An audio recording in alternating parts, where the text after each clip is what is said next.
un autre oracle de ma collection qu'il me tardait vraiment de recevoir. Il s'agit de mon petit oracle intuitif que j'ai découvert grâce à Jennifer de l'Œil d'Horus lors d'un live guidance. J'ai adoré sa guidance, j'ai adoré les cartes. Donc voilà, je n'ai pas hésité longtemps. C'est un oracle de Wild Amanda qui est édité par la maison d'édition Larousse. Alors c'est un coffret aimanté, il s'ouvre comme ceci. Wild Amanda, c'est une illustratrice extrêmement connue, notamment qui a fait les oracles d'Isa. Donc derrière, on nous dit tirer les cartes de cet oracle, c'est prendre du temps pour soi, explorer ses ressentis et développer son intuition. Méditer sur les illustrations et les messages associés. Source d'inspiration positive, ces cartes s'accorderont à votre voix intérieure pour éclairer vos questionnements et votre cheminement personnel. Tout un univers bienveillant, alliant féminin sacré, intuition, éléments naturels et positivité s'ouvre à vous. C'est un oracle, je vois que vous avez pas mal sur Insta, je pense aussi à Marie des Malades MeToo, qui fabrique des magnifiques malas. Elle propose régulièrement une guidance avec. Donc dedans, on trouve 44 cartes et un livret d'interprétation qu'on va découvrir de suite. Après, on découvrira les cartes. Donc là, je sors le livret et vous voyez, les cartes sont là. Il y a juste à tirer pour les sortir. Donc le dos des cartes, il est comme ceci. Alors, que ça fasse la mise au point. Donc c'est tout du blanc et du doré. Et la tranche des cartes est dorée. Le livret, très très beau. En fait, je ne sais pas si vous verrez à la caméra, mais ah oui, on voit un petit peu. Vous voyez que là, tout ça, c'est fait avec une autre texture en fait. Donc ça brille vraiment. Je trouve ça très chouette. Donc on découvre tout d'abord un sommaire. Le livret est très très beau. Il est très bien fait. Il est très aéré, très agréable à lire. Une belle écriture. Donc on vous parle un petit peu de l'oracle. On vous dit qu'un oracle, par exemple, c'est un ensemble de cartes qui comporte un numéro, un titre et une illustration. Et lorsqu'on tire une carte, on peut retrouver le texte qui lui est attaché dans le livre. Donc cet oracle, c'est vraiment une aide au développement personnel. C'est un appui, un compagnon. Ces cartes ne délivrent pas un message concernant notre avenir, elles ne sont pas prédictives. C'est à nous de sentir, en observant l'illustration et en lisant le texte, ce que cela provoque en nous, ce que cela dit en nous et dans notre état d'esprit du moment. Donc ces cartes révéleront nos sentiments et ressentis intérieurs. En apprenant à les écouter, à les comprendre, on pourra se laisser guider par nous-mêmes. Il y a des rituels simples qui accompagnent chaque texte. Ils nous aideront dans cette démarche également. Donc c'est un oracle pour gagner en confiance. On vous parle ensuite des aquarelles intuitives. On vous explique comment tirer les cartes. On vous parle d'un tirage à une carte, à 3 cartes. Et ensuite, ben voilà, on commence avec le message des cartes. Vous avez la carte qui est de nouveau représentée. Le livret est en couleur, c'est très très beau. Le chiffre de la carte, son titre, une petite phrase clé. Si vous n'avez pas le temps de lire le texte, vous pouvez juste lire celle-ci. Et ensuite, du coup, vous avez un petit texte plus développé et un rituel. Et vous avez ça, du coup, pour chaque carte. Donc là, hop.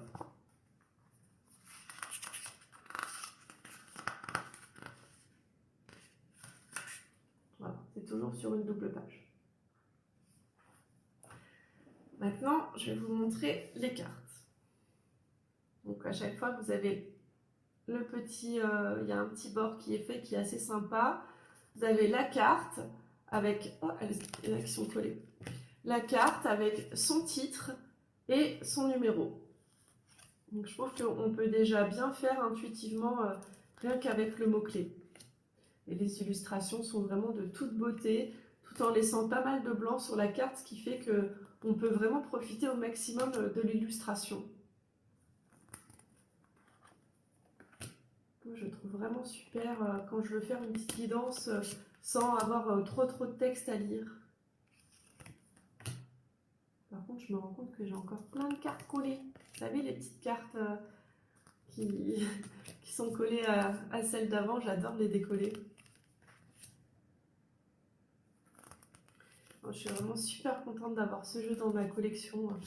Je le trouve en plus tout doux.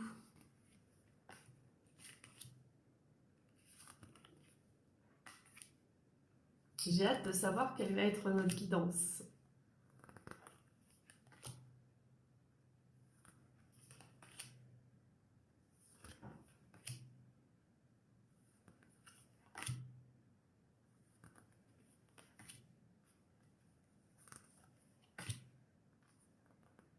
magnifique cette carte de l'ancrage.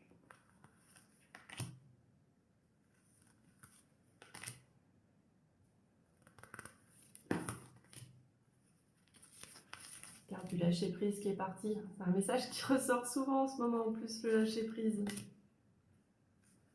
La joie, je viens de la voir dans une autre vidéo que je viens de faire. Là, vous voyez, là c'est collé, hop, décollé.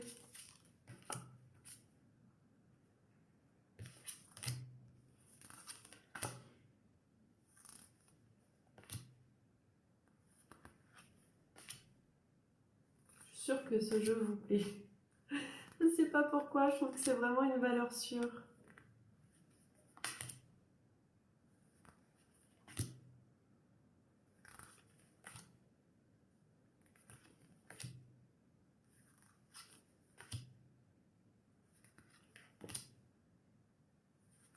Très féminin, beaucoup de lune, beaucoup de rose. Tout l'univers d'Amanda. De toute façon, on le reconnaît une fois qu'on a vu certaines de ses illustrations. Elle a une identité visuelle très développée. Alors on passe maintenant à notre petite guidance pour les personnes qui me suivent ici sur YouTube et que je remercie vraiment de tout mon cœur. Ça me fait trop plaisir de voir que vous suivez mes petites vidéos. Si vous n'êtes pas abonné, n'hésitez pas à le faire, à activer la petite clochette pour être averti lorsque je publierai une autre vidéo et surtout à interagir, un petit like pour dire que vous êtes passé par là, que vous avez aimé, ça fait toujours plaisir et ça ne vous coûte rien. Si vous avez le temps, laissez un petit message, moi j'adore vous lire, donc vraiment n'hésitez pas et si la vidéo peut plaire à d'autres personnes que vous connaissez, n'hésitez pas à leur partager. Nous avons la carte de l'immobilité.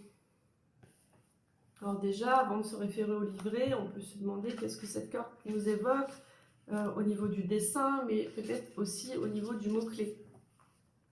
Cette carte, elle nous invite à nous offrir un moment simple, mais d'une grande richesse, l'immobilité.